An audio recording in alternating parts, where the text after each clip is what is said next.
ब्रह्मा जी बोले, यह दंड नीति नाम से विख्यात विद्या तीनों लोकों में विद्यमान है।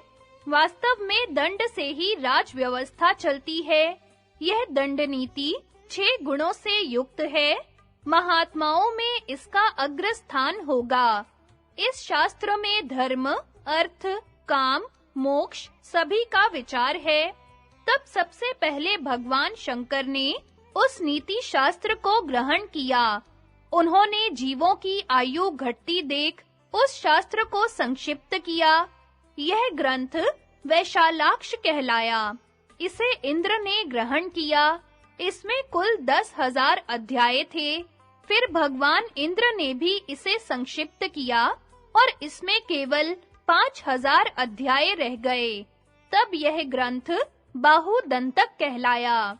इसके बाद बृहस्पति जी ने इसे 3 सहस्त्र अध्यायों में संकुचित कर दिया।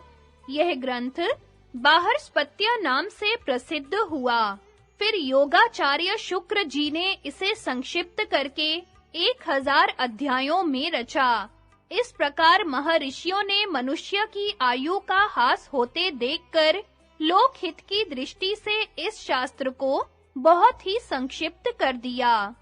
इस नीति शास्त्र की रचना के बाद मृत्यु की मानसी पुत्री सुनीता से राजा अंग के द्वारा वेन का जन्म हुआ। वह राग द्वेष के अधीन होकर प्रजा में अधर्म का प्रचार करने लगे। यह देखकर वेदवादी मुनि जनों ने उसे अभिमंत्रित कुशाओं से मार डाला। फिर देश में अराजकता फैली देखकर उन्होंने वेन के दाहिने हाथ का मंथन किया। उससे एक इंद्र के समान रूपवान पुरुष प्रकट हुआ। उसके शरीर पर कवच सुशोभित था, कमर में तलवार लटक रही थी और कंधे पर धनुष बाण थे। वह वेद वेदांगों का ज्ञाता था और धनुर्विद्या में पारंगत था। उस वेन पुत्र ने हाथ जोड़कर ऋषियों से कहा, मुनिगण, मुझे धर्म और अर्थ का निर्णय करने वाली सूक्ष्म बुद्धि प्राप्त है। इसके द्वारा मुझे क्या करना चाहिए, यह ठीक-ठीक बताइए। देवता और महर्षियों ने कहा, जिस कार्य में तुम्हें धर्म की स्थिति जान पड़े, उसी को निशंक होकर करो। प्रिय अप्रिय की परवाह न करके सब जीवों के प्रति समान भाव रखो। काम, क्रोध, लोभ और मान को दूर से ही नमस्कार कर दो।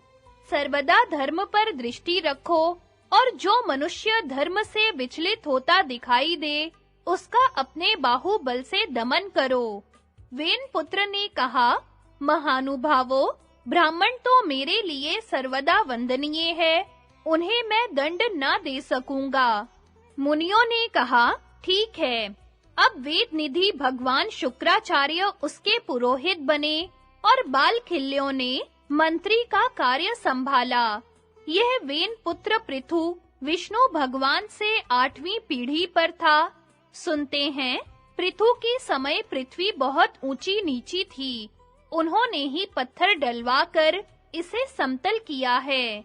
कहते हैं, भगवान विष्णु, इंद्र, देवगण, प्रजापति, ऋषि और ब्राह्मण इन सब ने मिलकर पृथु का अभिषेक किया था। स्वयं पृथ्वी देवी भी रत्नों की भेंट लेकर उनकी सेवा में उपस्थित हुई थी। समुद्र, हिमालय और इंद्र ने उन्हें अक्षय धन दिया था और यक्ष और राक्षसों के स्वामी भगवान कुबेर ने भी बहुत धन राशि भेंट की थी। युधिष्ठिर, राजा पृथु के संकल्प करते ही करोड़ों हाथी, रथ, घोड़े और पैदल प्रकट हो गए। उनके राज्य में बुढ़ापा, दुष्काल, आदि व्याधि तथा सर्प, चोर या आपस में एक दूसरे से किसी प्रकार का भय नहीं था। जिस समय वे समुद्र में होकर चलते थे, उसका जल स्थिर हो जाता था तथा पर्वत उन्हें रास्ता दे देते थे। उन्होंने इस पृथ्वी से 17 प्रकार के धान्य दुहे थे। महात्मा पृथु ने इस लोक में धर्म की वृद्धि की थी और सारी प्रजा का रंजन किया था। इसलिए वह राजा नाम से विख्यात हुआ। ब्राह्मणों का क्षति से त्राण करने के कारण वह क्षत्रिय हुआ तथा उसने धर्मानुसार भूमि को प्रथित किया था, इसलिए इसका नाम पृथ्वी पड़ गया। स्वयं भगवान विष्णु ने उनके विषय में ऐसी मर्यादा कर दी थी कि राजन, कोई भी पुरुष तुम्हारी आज्ञा का उल्लंघन नहीं करेगा, तुमसे बढ़कर नहीं होगा। राजा पृथु के शरीर में स्वयं भगवान विष्णु का आवेश था, इसी से सारा संसार उन्हें देवता की तरह मानकर उनके सामने झुकता था। राजन, इसलिए गुप्तचरों के द्वारा प्रजा की गतिविधि पर दृष्टि रखकर तुम्हें सर्वदा उसका दंड नीति के अनुसार पालन करना चाहिए। ऐसा ना हो उसके साथ मिलकर कोई शत्रु तुम्हारा पराभव कर दे। राजा यदि शुभ कर्म करता है तो वह प्रजा के भले के लिए ही होता है। उसके दैवी गुणों के सिवा और ऐसा क्या कारण हो सकता है जिससे सारा देश एक व्यक्ति के अधीन रहे। राजा भी अन्य मनुष्यों के समान ही है, तो भी यह सारा लोक उस एक की ही आज्ञा में बंधा रहता है।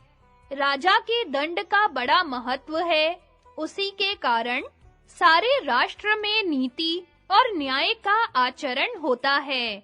युधिष्ठिर, ब्रह्मा जी के इस नीति शास्त्र में पुराणों के आविर्भाव, महर्षियों की उत्पत्ति, तीर्थों के वंश, नक्षत्रों के वंश, चारों आश्रम, 4 प्रकार के होत्र कर्म, चारों वर्ण, 4 प्रकार की विद्या, इतिहास, वेद, न्याय, तप, ज्ञान, अहिंसा, सत्य और असत्य, वृद्ध जनों की सेवा, दान, शौच, सजगता और दया, इन सभी विषयों का वर्णन है।